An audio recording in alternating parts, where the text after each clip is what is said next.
All right. So we are live from Seatrade today, which, by the way, very fun. I was there yesterday. Steve is joining today. And today we're diving in how AI is starting to reshape the way people discover and book travel. There's also new data from Expedia that shows that it's still early, but the shift could be bigger than it looks. We'll also get into how hotels are actually using AI behind the scenes. And it's been a record year from Lemon Tree and Delta's first big premium upgrade in years. Let's dive in.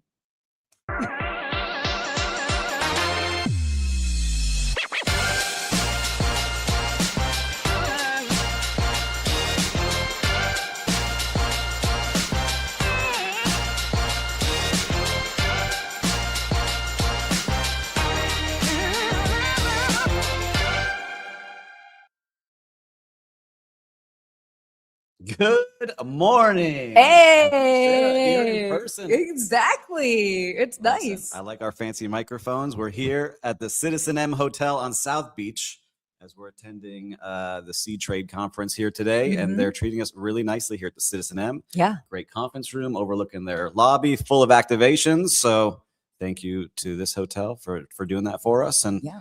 I got to give a shout out to our sponsor. Yes, you do. For the episode this month, we've got Vrbo is the sponsor this month. We want to thank you very much for supporting the show. We love being able to do this with you. And make sure to sign up at vrbo.com/good morning, and you can earn 1 key cash for your next trip. It's a great, great benefit. Make sure to check out Vrbo, and that's vrbo.com. Ooh, wow, that was so It's professional. really That was good. smooth. Well delivered, sir. Well, look, we had fun last night. Oh, yeah, look, wait, we have coffee. We have Like coffee. real-time coffee chat here. I know. We got our coffee talk going here. We went up to the porthole party last night? The porthole cruise party. So this is it's the hottest ticket in town. Now, do you understand? I didn't believe the hype. I was like, oh, that was this, Sarah. What party is this? And we go to it.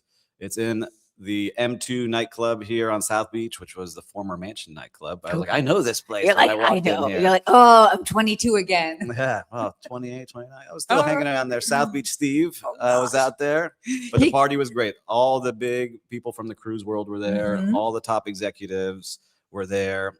Bill did a fantastic job creating this event. Yeah, Bill Panoff, shout out to you. Actually, he's going to be moderating the panel I'm on later today. So big shout out to him. But yeah, so excellent party. Love seeing the vibe. And I got to say, hotel people, we might need to step up our game because the cruise people, man, what a party they put together. I'm excited to walk the floor today. Right. See all the new things going on in the world for cruises. So if you're watching this, I know some of you said you were watching us live this morning. Yes. We're going to be coming by the booth and talking with you and learning all about what you're doing. So I'm excited to get out there. Yeah, no, I have to say, so this is now my 3rd year in a row attending Seatrade.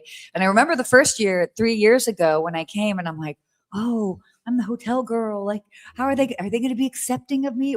This sounds really weird, but it's like, it's a completely new sort of pond of individuals. And yes, and everybody was they've always been every year so awesome, so inviting. And it's a very cool crowd. I'm like, okay, I'm into the cruise industry space. It's very cool. And we have somebody speaking on a panel now. So yes. What are you going to be speaking about?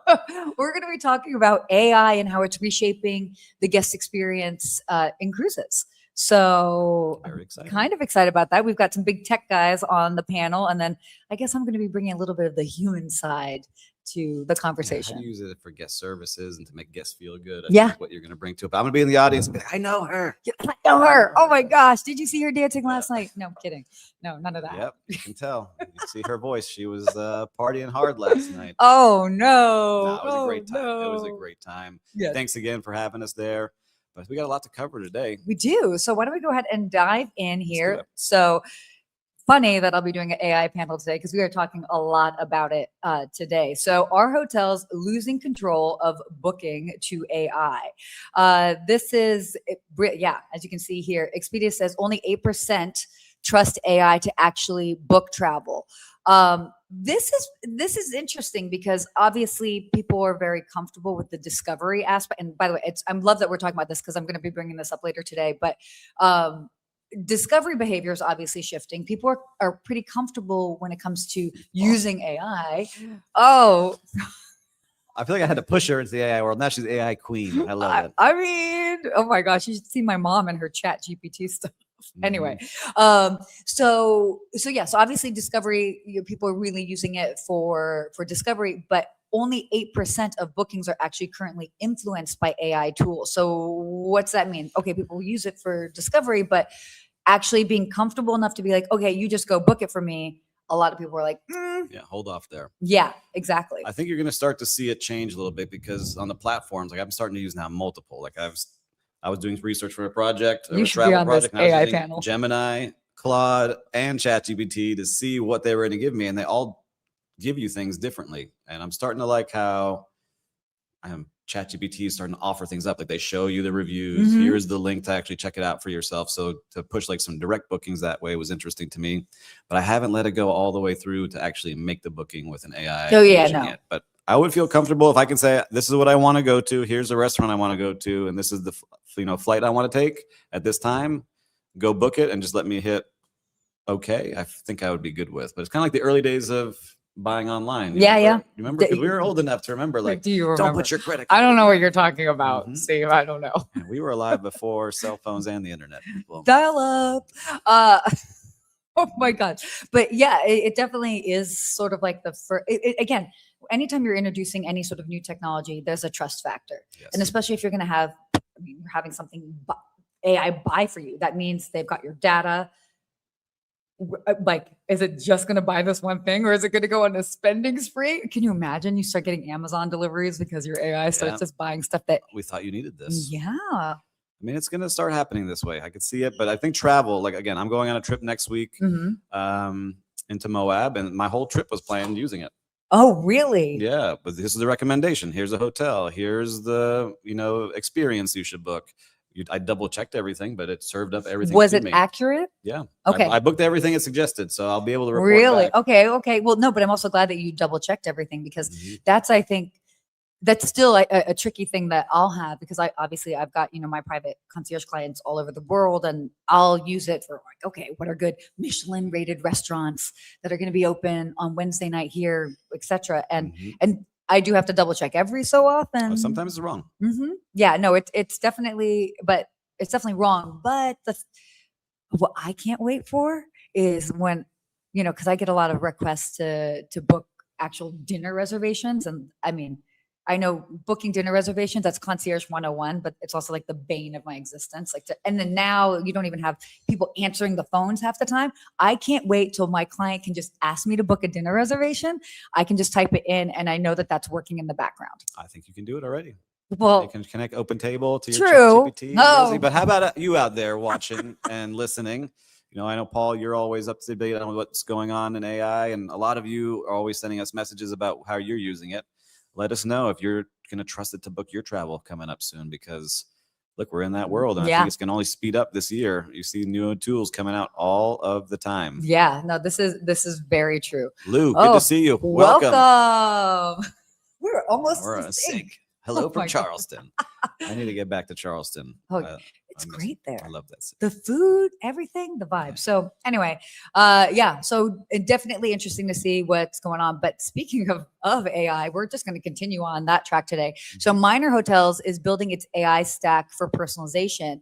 What's really interesting about this is Minor Hotels is investing heavily in AI-driven personalization. They're focusing on guest data, preferences, and tailored experiences, but they're building it from scratch, which is... Yeah, so they've said, look, we're not going to piece this together with, having this at the front desk, this for food and beverage, something running our pool deck, one doing our revenue management. They're building something from scratch for all of their hotels. And they're not a small company. It's not like a little standalone boutique. They have, 640 hotels, 12 brands. And so when you can do this with all that data, that's what I think the secret sauce is going to be. You're going to have to really break it down, build it back up, because as a hotelier, you have so much guest data coming in that if Sarah's staying at Citizen M and she's said in the past that she likes a certain type of room or a certain type of pillow or a certain type of amenity, it's still hard for front desks to go through all the information and categorize all of that and deliver that for her.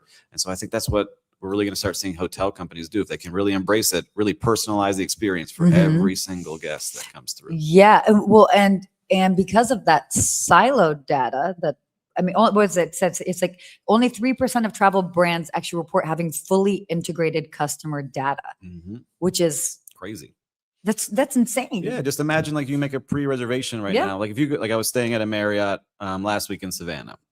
They sent me a pre-arrival, which is a great step right before I checked in. Here's everything that we have going on. But if they could see everything I've done at a previous place and then suggest, hey, you did this at the last hotel. Yeah. Just confirm that you like this and have it connect directly to my reservation. It would be great. Yeah, it would definitely be great. Versus now where they just offer up very generic things like, hey, here's our bike ride. Here's this tour. Here's this versus personalization, which I think is going to happen more and more and more. Yeah. And even just simple but important things like allergies and whether it's from bedding to what you can eat.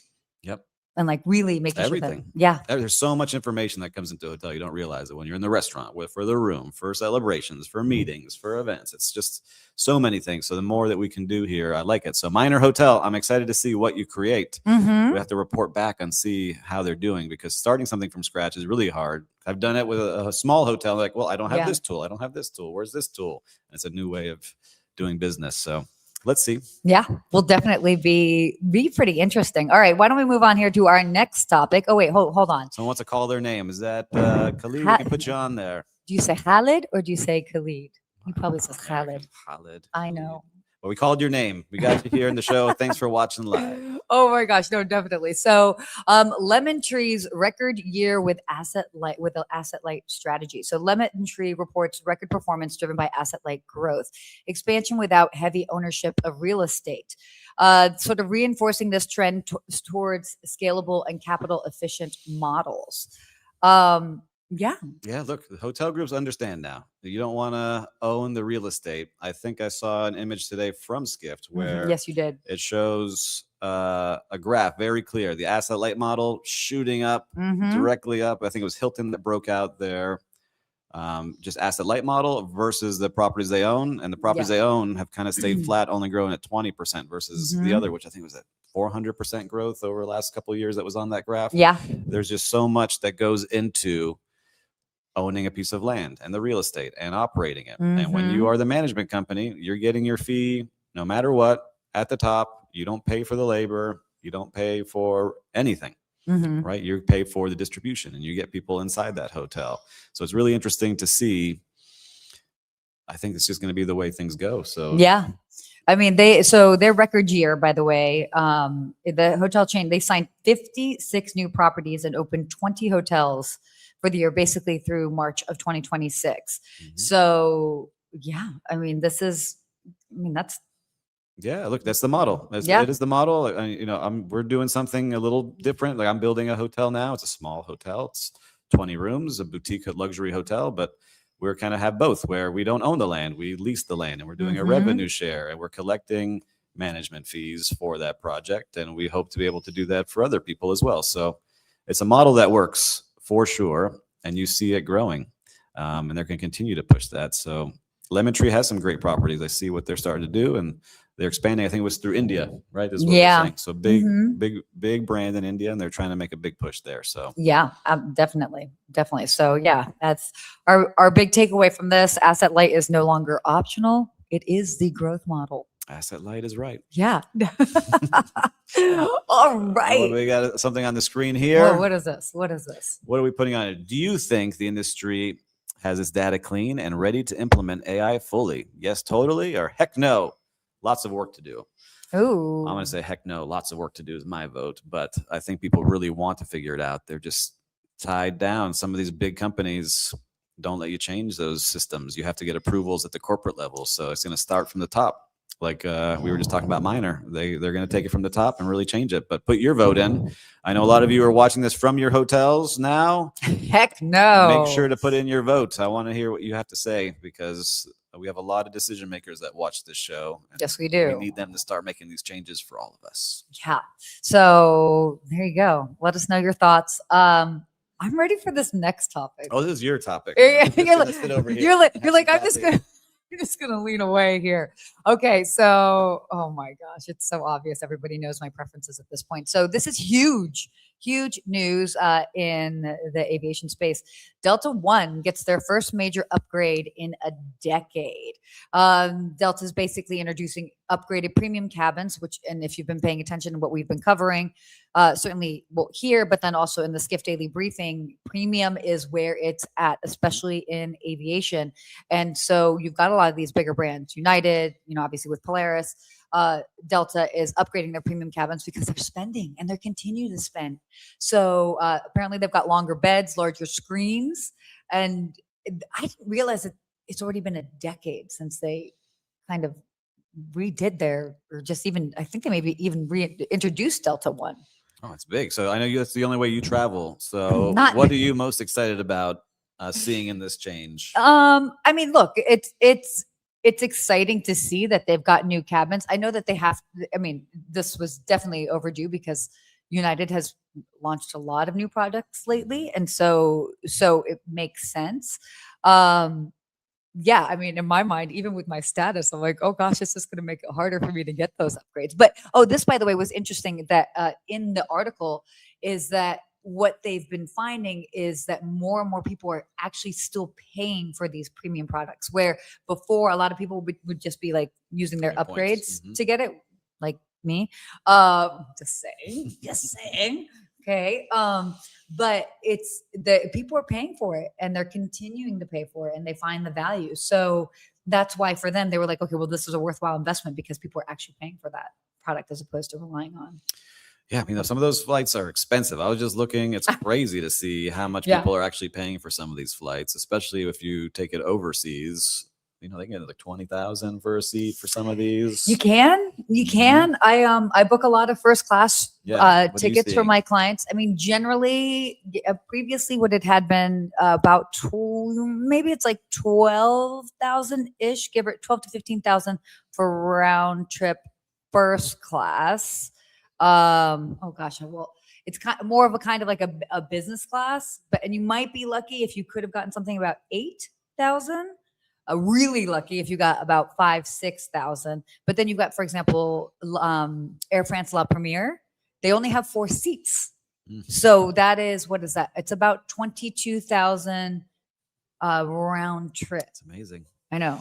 It's a crazy price to pay, but if you've got it and you're going to be comfortable and you can rest and it helps you make that business deal when you land, I guess it works. I mean, yeah. Right? Isn't that crazy? It's a crazy number. I just flew first class on points from Miami to Savannah on American, and it got me an extra Coke Zero. So that was my benefit that I had. Your extra Coke Zero.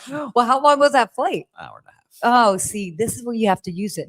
Okay, pro tip to everybody here. Make sure that if you're going to go and do the be in first class, at least make sure it's 3 hours or longer. Because if it is, then you can get a meal. I didn't get a meal, but I did get an extra Coke Zero and a bag of nuts.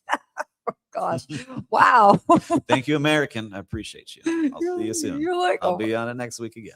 Oh my gosh. Yeah. In fact, we're going to have to talk about that at some point because speaking of all these airlines, United kind of floating the idea of a potential merger with American. Did you hear about that? I did not hear about it. Oh yeah. But look, we're learning about the sea industry, the cruise industry today. We are learning about the flight industry. I'm happy to go check that out too. If there is a big conference for that, it'd be fun. Yeah, no, definitely. So, big time, lots of interesting things that are happening in the world of all things travel and hospitality. I'm excited for this next part. Are you? It was a success last week. I'm excited to see how we do this week. How was not a success? Well, we both lost, but our viewers and listeners loved this part. And, yes. why don't you go ahead and introduce our newest segment that we launched last week? I feel like there should be like a little intro music. Whose brand is it anyway? Paul saying flying first class 101. Listen, I had extra points. I was like, this seems like a good idea. Yeah, right. Go to a wedding, come fly back. Fun. No, the first class is it's a thing. It's all fancy. Yeah. I saw someone come on that I knew. I was like, hey. So I actually, quick thing with this before we go into our last segment. My thing is when I've been flying between Los Angeles and Las Vegas, I always try to sit first class because traditionally speaking, when you end up in first class, people don't really talk to each other. Either you're like in a cabin and you can't talk to each other, or like people are too cool. Yes. But there's something about if you get first class on a flight to or from Vegas, everyone wants to chat. They want to chat. They're in a friendly mood. I have met so many cool people on that flight. So Vegas, baby. that's there you go. Networking first class. But when you're going to Vegas, people are feeling fun. Okay. Don't make me do the song again. No, let's go. What is our Whose Brand Is It Anyway song? Brand. Oh, look at our wow, graphics. guys, this is new graphics. Whose brand is it anyway? And if you're new to this, Whose Brand Is It Anyway? Brought to you by, brought to you by Vrbo, but our sponsor of the month. And we are going to be putting up a brand, a hospitality or hotel brand on the screen, and we have to guess which parent company owns it. Okay. Signia. Oh gosh, I feel like I've heard of Signia. I feel like I should know this. Which brand? Keep that up on the screen there. Yeah, Paul. keep that up on the screen. See what people can say. So yeah, you guys think about it, but don't look at their answers. Give us your guess. I won't cheat. I didn't cheat last week. I got it wrong last week. Oh gosh, I've got my answer in my head. I'll have to write it down next time. Listeners and viewers, put in your answer in the comments. Who do you think is the parent company to Signia by? What brand is that? All right, you ready to put in your guess? Man, I don't know if I know. I'm going to go with Hilton. Oh my God. Wow. Whoa. We got a Hilton. I was going to say Hyatt. You didn't even let me put in my thing, but I'm being honest, and I told you I was going to say Hyatt. So I got that one. Hilton. Signia by. We got to see which hotels they have. I don't have access to the computer today. Lou said, just say Marriott for anything. That is correct. I'm pretty familiar with the Marriott brand. So, yeah, I got to check out Signia now. I got to see which brands they have. But again, I love doing this because there are so many brands for all of these hotels, all the new soft brands coming out. So this is a fun game. Yeah. I think we keep this going. It's a fun game, except when you lose. I know, but we could do this every week. How many more weeks? We could do this for like 3 years and never run out. So whose brand is it anyway? Woo! Oh, right. Okay. Wow, we just we flew through because I think we're so excited to go to the conference. Yeah, we are. A little bit. We definitely are. Why don't we chat about a couple of things, real-time recap? Yeah. Right? So what have you seen out in the streets of hospitality? Oh, you're going to use that line? Mm-hmm. The streets of hospitality. Oh, that's a good one.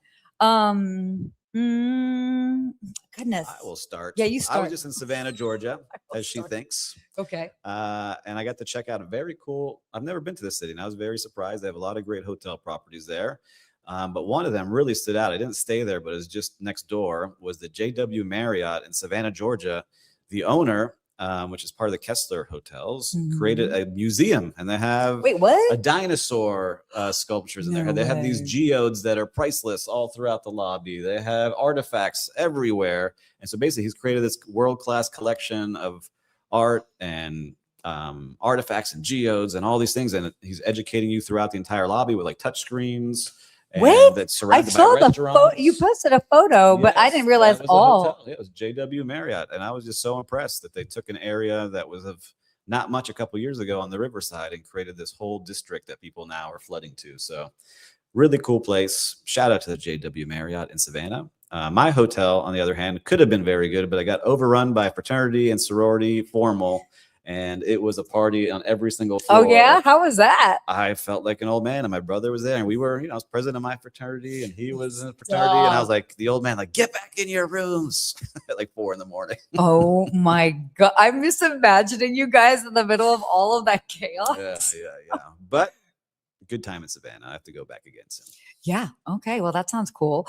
So my real-time recap actually was airline focused. So I branched out from Delta. Oh I know. I do that on occasion. And I flew with JetBlue. And I actually finally got to try their Mint product, which is basically their first class. And it was really cool. They did a very good job. And what I love, and I am a big fan of JetBlue, and as well as Alaska Airlines. I think that they do a really great job without necessarily being part of like the legacy airlines, but they have fun with their menu. So even their menu, first of all, they had non-alcoholic options, but like decent non-alcoholic options. Not just juice and cool cocktails. Not too sugary, by the way. That's a big pushback that a lot of people are saying about mocktails, is that we're like, these are sugar bombs. Yep. So that was really great. And then when you order off the menu, so normally they would ask you, oh, do you want this dish or this dish, whatever. Basically, they have 4 items, like a salad and whatever, a couple of other things. And then you can choose what dishes you want. So you can choose up to 3 of the 4 options on the menu. So you can have as little as you want or as much in a sense. So, but it was really well done. I was impressed. And right, JetBlue, this is hard to impress Sarah. You did a good job. She's been a Delta fan forever. We got to check that out. Yeah. Super comfortable. We've got to go over to the conference, but I want to hear from listeners and viewers. We got all the brands are going to be there today. Is there any brand you want to learn more about so we can report back next week? I have 2 that I'm excited to learn more about. I want to hear what you think. So I want to learn more about the National Geographic cruises that go on adventures and expeditions. So I'm going to go try to find out what they've got going on. Sure. And the other, which is, I don't think it has launched, or maybe it's going to, is the Amman cruises. Yes, they have not launched yet. Hotels is about to, and they're doing some big press conferences there today, I saw. So I'm excited to see those. So let us know what you think. What about you, Sarah? Yeah, I just am always interested in the guest experiences on cruises, just because, I mean, that's, I think the hotelier side. Yeah, exactly. The hotelier side. And because there's so much that goes into that on a cruise. You've got a captive audience.